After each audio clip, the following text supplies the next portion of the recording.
Hello everyone, welcome to my channel. कैसे हैं आप सभी लोग? उम्मीद करती हूँ अच्छे होंगे और पढ़ाई कर रहे होंगे। और आज जो टॉपिक हम लेकर आए हैं ये है असेसमेंट के बारे में। अगर आप बीएड के स्टूडेंट हैं किसी भी यूनिवर्सिटी से तो ये आपके बहुत काम आने वाला है। बहुत ही इंपॉर्टेंट क्वेश्चन इससे बनता है। असेसमेंट यानी कि आकलन। अगर हम टॉपिक का पूरा नाम जानें तो ये है perspectives of assessment in different paradigm. ठीक है, तो हम इस टॉपिक को कंप्लीट पढ़ेंगे और मैं बता दूं, पहले से बताना चाहूँगी कि इसमें हम क्या क्या पढ़ेंगे। सबसे पहले हम जानेंगे आकलन क्या होता है यानी असेसमेंट क्या होता है। फिर इसका व्यवहारवादी दृष्टिकोण पढ़ेंगे। उसके बाद कंस्ट्रक्टिविज्म यानी कि रचनावाद पढ़ेंगे। फिर संज्ञानात्मक रचनावादी दृष्टिकोण पढ़ेंगे और लास्ट में सामाजिक संस्कृतिवादी दृष्टिकोण पढ़ेंगे। चैप्टर के बाद कंप्लीट एक्सप्लेनेशन के बाद हमें इस टॉपिक के बारे में सारी जानकारी हो जाएगी। तो चलिए शुरू करते हैं। सबसे पहले असेसमेंट क्या होता है यानी कि आकलन होता क्या है। तो आकलन जो है ये किसी भी एक व्यक्ति या एक कंप्लीट ग्रुप की ग्रोथ के बारे में बात करता है या उसमें आए हुए चेंजेस के बारे में बात करता है। आकलन किसी का भी हो सकता है, किसी भी व्यक्ति का या किसी भी एक ग्रुप का, किसी का भी हो सकता है कि उसमें क्या क्या चेंजेस आए हैं, उसने क्या क्या ग्रोथ की है या उसका एंड रिजल्ट क्या है, उसे हम कहते हैं असेसमेंट करना या असेस करना इस चीज़ को। तो ये होता है असेसमेंट। और अब हम जानेंगे कि व्यवहारवादी दृष्टिकोण क्या है आकलन का। असेसमेंट का व्यवहारवादी दृष्टिकोण क्या है। तो व्यवहारवादी दृष्टिकोण जब अपनाया जाता है तो इसका एंड रिजल्ट समेटिव होता है। जैसा कि आपने असेसमेंट के बारे में सुना होगा, असेसमेंट फॉर्मेटिव होता है, समेटिव होता है। तो ये समेटिव टाइप ऑफ असेसमेंट है। और इसमें जो होता है वो ये है कि इस तरह के असेसमेंट में किसी बच्चे को एक प्रणाली के अंतर्गत चलाया जाता है। मतलब कि आपको सिलेबस दे दिया, पाठ्य वस्तु आपकी जो दे दी गई उसे आपको पढ़ना है। पढ़ने के बाद अकॉर्डिंग टू योर सिलेबस आपने एग्ज़ाम दिया, आपके मार्क्स आ गए या फिर आपकी रैंकिंग कर दी गई कि आप इस लेवल पर हो और उसी हिसाब से आपको होशियार या कमज़ोर घोषित कर दिया गया। ये इस तरह का आकलन है।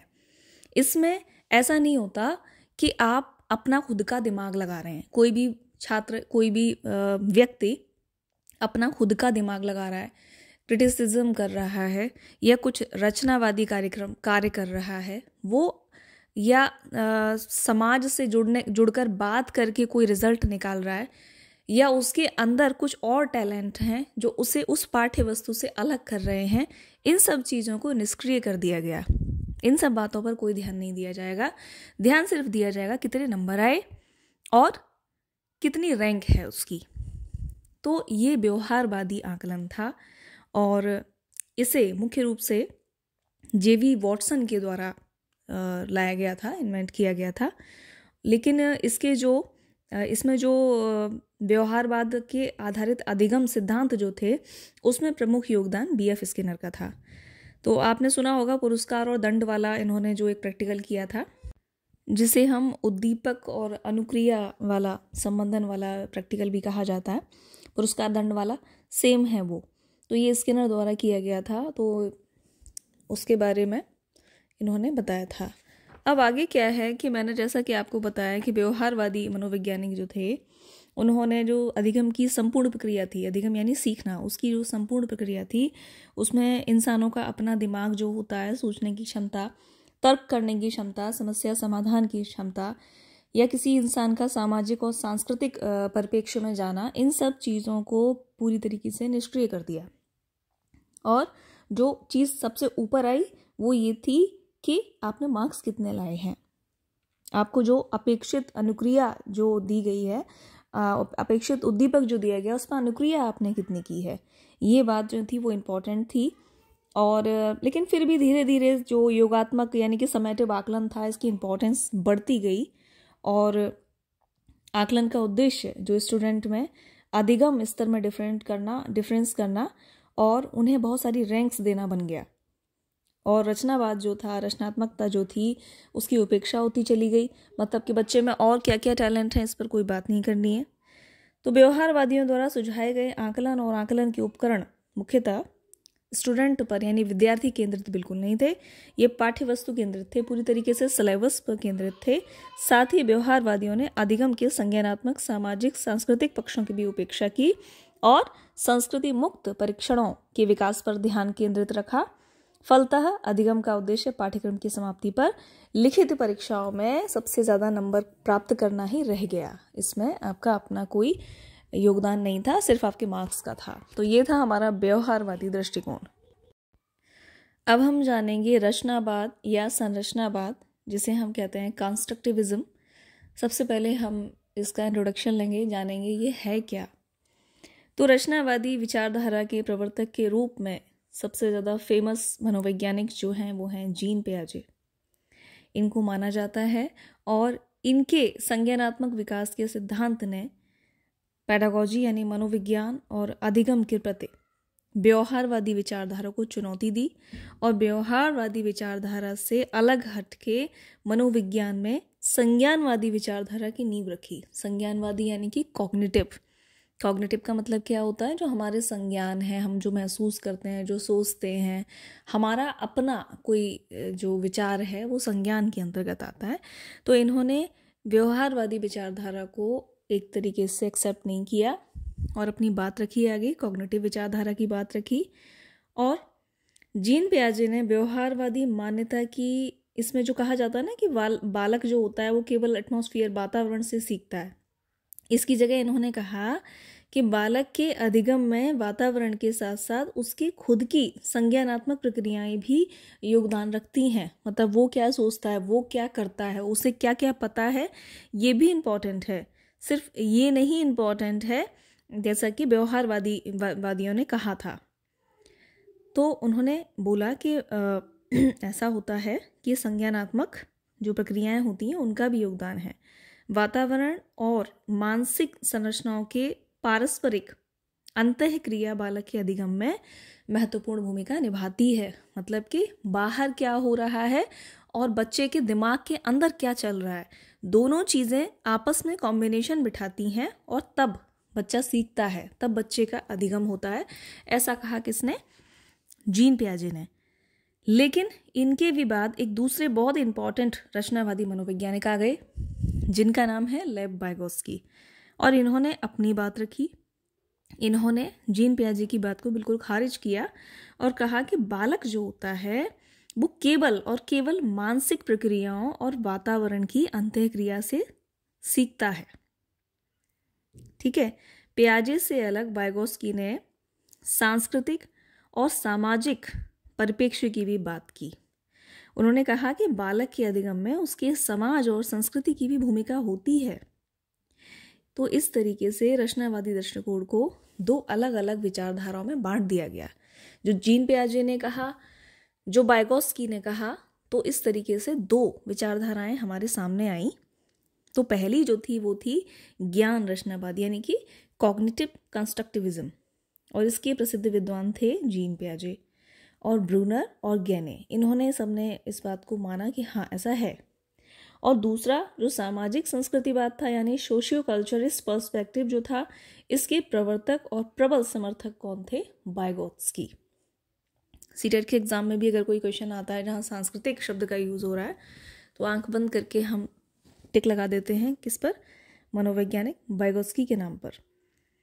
तो इन्होंने इस तरीके से कहा। और रचनावाद के अनुसार जो प्रत्येक शिक्षार्थी जो होता है वो अपने स्वयं का ज्ञान का निर्माण करता है। रचनावादी परिप्रेक्ष्य के अंतर्गत छात्र कोरी स्लेट नहीं होता है। जो व्यवहारवादी थे वो कहते थे कि छात्र एक कोरी स्लेट होता है, और उसके लिए वो शब्द यूज़ करते थे टेबुला रसा, मतलब कि एक खाली स्लेट। वो बच्चा जो है खाली स्लेट है, उसे कुछ नहीं पता है, बाहर आके ही सब सीखेगा।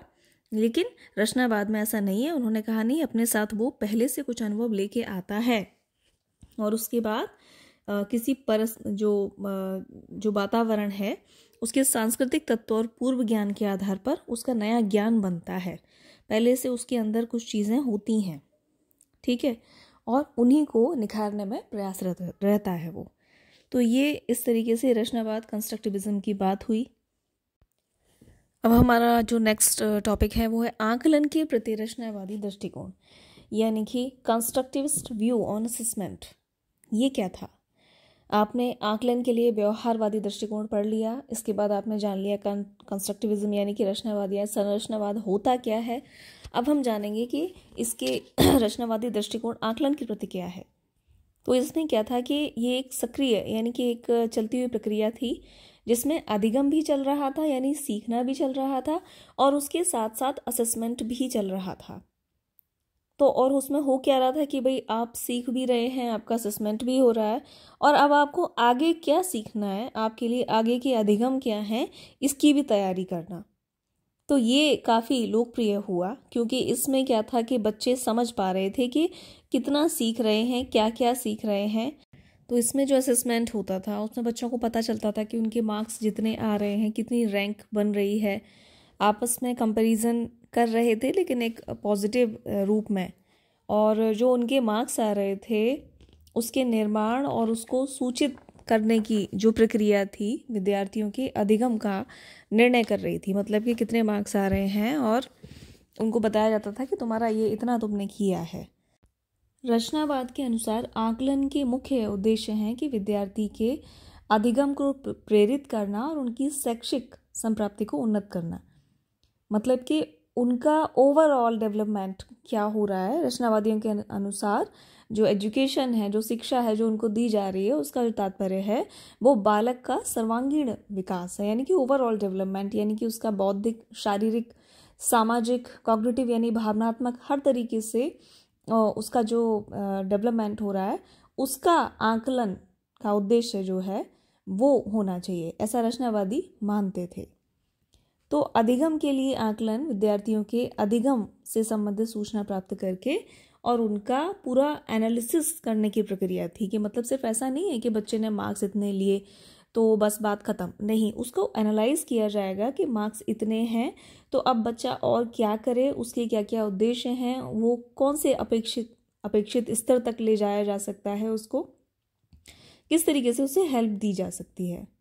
तो इस तरीके से जो स्टूडेंट्स थे वो ये जान पाते हैं कि उन्हें क्या सीखना है, उनसे क्या अपेक्षा रखी जा सकती है और टीचर्स जो हैं वो आकलन के द्वारा उसके आधार पर उन्हें सलाह दे सकते हैं कि अपने अधिगम को तुम और कैसे अच्छा बना सकते हो।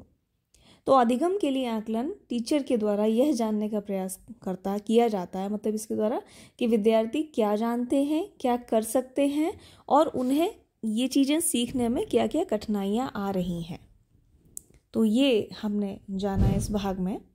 आगे हम पढ़ेंगे आकलन का संज्ञानात्मक रचनावादी दृष्टिकोण यानी कॉग्निटिव कंस्ट्रक्टिविस्ट अप्रोच। तो संज्ञानात्मक रचनावाद के अनुसार अधिगम एक सक्रिय प्रक्रिया है जो हर अधिगमकर्ता के लिए विशिष्ट होती है यानी स्पेशल होती है, जिसमें अधिगमकर्ता अपने पूर्व अनुभवों और ज्ञान के आधार पर संबंध स्थापित करता है और अर्थों की रचना करता है। मतलब जो पहले से उसने सीखा हुआ है, जो उसका पूर्व ज्ञान है, उससे वो नए ज्ञान को जोड़कर तब रचना करता है। तो रचनावादियों का मत है कि प्रत्येक अधिगमकर्ता ज्ञान की रचना वैयक्तिक यानी कि उसका अपना जो उसका ज्ञान है, अपना खुद का वैयक्तिक और सामाजिक संदर्भ में करता है। मतलब अपना ज्ञान प्लस बाहर से वो जो ज्ञान ले रहा है समाज से। रचनावाद इस मान्यता पर आधारित है कि मानव ज्ञान एवं अर्थ, उसके अर्थ की रचना अनुभवों के आधार पर करता है।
और जैसा कि हमें पता है कि रचनावाद के क्षेत्र में पियाजे और वाइगोत्स्की का नाम उल्लेखनीय है, हम जानते हैं ये बात।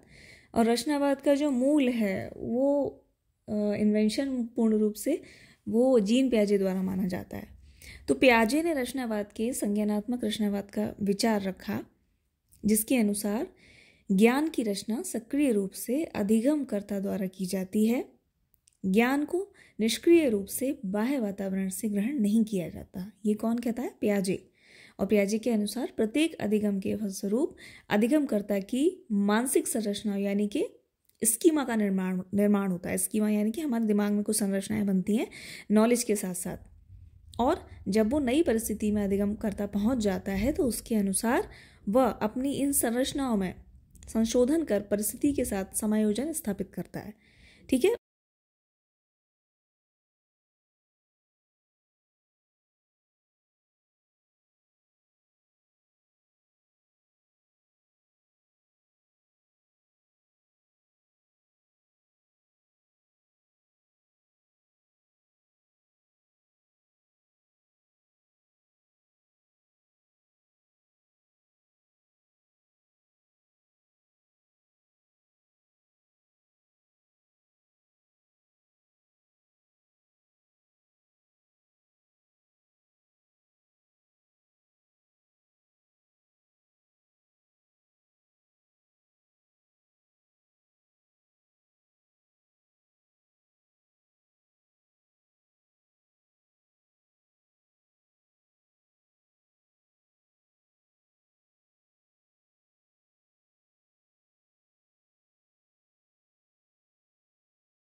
इधर वाइगोत्स्की ने सामाजिक रचनावाद का विचार दिया, जिसके अनुसार अधिगम प्रक्रिया में अधिगमकर्ता द्वारा सहपाठियों, शिक्षकों और वातावरण के साथ अंतःक्रिया प्रमुख होती है।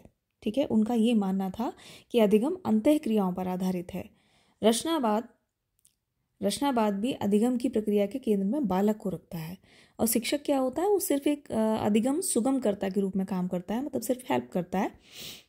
पियाजे ने अपने संज्ञानात्मक विकास के सिद्धांत में बताया कि व्यक्ति का अधिगम सम्मिलित और आत्मसातीकरण यानी एसिमिलेशन और एकोमोडेशन की प्रक्रिया द्वारा होता है। ठीक है। तो आप जानेंगे कि एसिमिलेशन और एकोमोडेशन है क्या। तो एसिमिलेशन क्या है कि हमें कोई नया ज्ञान मिला, और एकोमोडेशन क्या है कि हमने उसे आत्मसात कर लिया। तो व्यक्ति का जो नया अनुभव था उसको उसने अपने दिमाग में जो पुरानी संरचनाएं थी यानी कि जो स्कीमास थे उससे मिला दिया, जिसे हम कहते हैं एसिमिलेशन। और जब पुरानी संरचनाओं से मिलता नहीं है तो एक नई संरचना विकसित होती है, और इस प्रकार विभिन्न रचनाओं से मिलान और निर्माण करते हुए जो इंसान होता है वो वातावरण से अनुकूलन यानी एडेप्टेशन स्थापित कर लेता है, और उसे हम कहते हैं क्या? एसिमिलेशन। तो इसके साथ ही और बहुत सारे नए नए शब्द हैं, जैसे शैक्षिक आंदोलन में पूछताछ आधारित अधिगम, जिसे हम कहते हैं इंक्वायरी बेस्ड, और एक्टिव लर्निंग यानी सक्रिय अधिगम, अनुभव आधारित यानी एक्सपीरियंस लर्निंग, नॉलेज बिल्डिंग यानी अधिगम ज्ञान रचना। ये सब चीज़ें कहाँ से पैदा हुई हैं? रचनावाद से। ठीक है। तो ये हमने जाना कॉग्निटिव कंस्ट्रक्टिविस्ट अप्रोच यानी आकलन का संज्ञानात्मक रचनावादी दृष्टिकोण। अब हम जानेंगे आकलन का सामाजिक संस्कृतिवादी दृष्टिकोण। हमने जो पहले जाना था वो क्या था? संज्ञानात्मक रचनावादी दृष्टिकोण। और अब हम जानेंगे आकलन का सामाजिक संस्कृतिवादी दृष्टिकोण। तो इसमें क्या है? संरचनावादी विचारधारा के समाज संस्कृतिवाद दृष्टिकोण के महत्वपूर्ण वैज्ञानिकों में लेव वाइगोत्स्की हैं। इन्होंने क्या किया था? जो संज्ञानात्मक विकास को भाषा और सामाजिक एवं सांस्कृतिक अंतःक्रिया का फल बताया। इनके अकॉर्डिंग जो इम्पॉर्टेंट वर्ड्स हैं वो क्या क्या हैं? कि समाज और संस्कृति, ये जहाँ आ जाते हैं लेव वाइगोत्स्की रिलेट करते हैं इससे। तो संज्ञानात्मक विकास के संदर्भ में रूसी मनोवैज्ञानिक लेव वाइगोत्स्की ने जीन पियाजे से अलग एक अन्य दृष्टिकोण सामने रखा। इसमें उनका मानना ये था कि बालक के संज्ञानात्मक विकास में उसके समाज और संस्कृति की भी महत्वपूर्ण भूमिका होती है। इसीलिए वाइगोत्स्की के सिद्धांत को समाज सांस्कृतिक सिद्धांत यानी सोशियो कल्चरल थ्योरी के नाम से जाना जाता है। हालांकि लेव वाइगोत्स्की का ये सिद्धांत जीन पियाजे के सिद्धांत की तरह उतना ज़्यादा फेमस तो नहीं हो पाया, लेकिन फिर भी इसे काफ़ी जो है वैल्यू मिली और लेव वाइगोत्स्की के सिद्धांत को बहुत ज़्यादा लोकप्रियता नहीं मिल पाई। इसका एक कारण ये भी था कि उनकी डेथ काफ़ी कम एज में हो गई थी, मात्र 37 की एज में उनका असामयिक निधन हो गया था। तो ये भी एक कारण था कि वो बहुत ज़्यादा डेवलप नहीं कर पाए। इसके बाद भाषा का तीव्र गति से विकास बच्चे की चिंतन प्रक्रिया पर गहरा प्रभाव डालता है, ऐसा मानते थे कौन? लेव वाइगोत्स्की। 2 वर्षों तक तो चलता रहता है अपने अंदर ही, उसके बाद में वातावरण से 2 वर्ष का जब वो हो जाता है बच्चा, तो वातावरण से सीखने लगता है, फिर भाषा सीखता है, बोलना सीखता है। तो उनका ये मानना था कि छोटे बच्चे द्वारा भाषा का उपयोग सिर्फ सामाजिक संचार के लिए नहीं किया जाता, बल्कि इसका उपयोग वे अपने व्यवहार को नियोजित और निर्देशित करने के लिए भी करते हैं। जिससे कि आपको पता होगा, पियाजे ने इसे ईगोसेंट्रिज्म कहा है, ठीक है, यानी कि निजी भाषाकरण, जो खुद बोल रहा है, खुद को इंस्ट्रक्ट कर रहा है। जबकि वाइगोत्स्की के अनुसार ये आरंभिक बाल्यावस्था में चिंतन का महत्वपूर्ण साधन है। वो सोच भी भाषा से रहा है, वो जो बोल रहा है उसी से खुद को निर्देशित कर रहा है, उसी से खुद को चला रहा है वो। और पियाजे के अनुसार इसे ईगोसेंट्रिज्म कहा गया था, मतलब कि खुद को निर्देश देना। तो ये पियाजे की भूमिका थी। तो वाइगोत्स्की मानते थे कि बच्चे जो होते हैं वो अपने से ज़्यादा समझने वाले, अपने से ज़्यादा जानने वाले के साथ जब बैठते हैं तो ज़्यादा सीखते हैं और जल्दी सीखते हैं। तो कुछ टर्म्स और दिए थे वाइगोत्स्की ने, जिसे जाना जाता है जोन ऑफ प्रॉक्सिमल डेवलपमेंट यानी ZPG के नाम से, ZPD के नाम से, जिसे हिंदी में कहते हैं समीपस्थ विकास का क्षेत्र। इसमें क्या होता है कि बच्चे का अधिगम उसके समीपस्थ विकास के क्षेत्र में होता है। ये वो क्षेत्र है जहाँ पर कोई बच्चा बहुत सारे कामों को स्वतंत्र रूप से नहीं कर पाता, लेकिन किसी की हेल्प से कर लेता है, ठीक है। इसके बाद इन्होंने अंतर्वैयक्तिकता के बारे में बात की कि 2 व्यक्ति 2 भिन्न समझ से कोई कार्य आरंभ करें और बाद में सहभागी समझ तक पहुंच जाएं। मतलब दोनों की सोच अलग है, लेकिन कोई काम शुरू किया, बाद में एक समझ पर आ गए, ठीक है। और इन्होंने स्कैफोल्डिंग के बारे में बताया है। स्कैफोल्डिंग को ढांचा या मंच निर्माण भी कहते हैं, जिसमें क्या होता है कि जैसे कोई बच्चा साइकिल चलाना सीख रहा है, तो पापा ने साइकिल पीछे से पकड़ ली, कुछ समय बाद बच्चे ने साइकिल चलानी खुद शुरू कर दी, तो ये स्कैफोल्डिंग है। मतलब थोड़ी सी हेल्प की और बच्चा सीख गया। तो ये सब चीज़ें हमारे जो मनोवैज्ञानिक हैं वाइगोत्स्की, इन्होंने दी हैं। तो संरचनावाद यानी जो संज्ञानात्मक रचनावाद पियाजे ने और सामाजिक संस्कृतिवाद वाइगोत्स्की ने दिया। तो इसकी तुलना अगर की जाए तो आपके पास बहुत सारे पॉइंट्स होंगे, और पॉइंट्स में क्या होगा कि मेन चीज़ जो है वो वाइगोत्स्की जो है वो व्यक्तिगत भिन्नताओं को तो स्वीकार करते हैं, लेकिन बच्चों की सक्रिय भागीदारी का समर्थन भी करते हैं। लेकिन उनका मानना है कि इसमें संस्कृति और समाज की हेल्प है, जबकि पियाजे की अपनी सोच अलग है रचनावादी दृष्टिकोण के अंतर्गत। तो मैं उम्मीद करती हूँ कि आपको ये चैप्टर अच्छे से समझ में आया होगा और आपको इस चैप्टर से B.Ed के एग्ज़ाम में हेल्प मिलेगी। बाकी अगर आप कुछ कहना चाहें तो कमेंट कर सकते हैं। Thank you so much.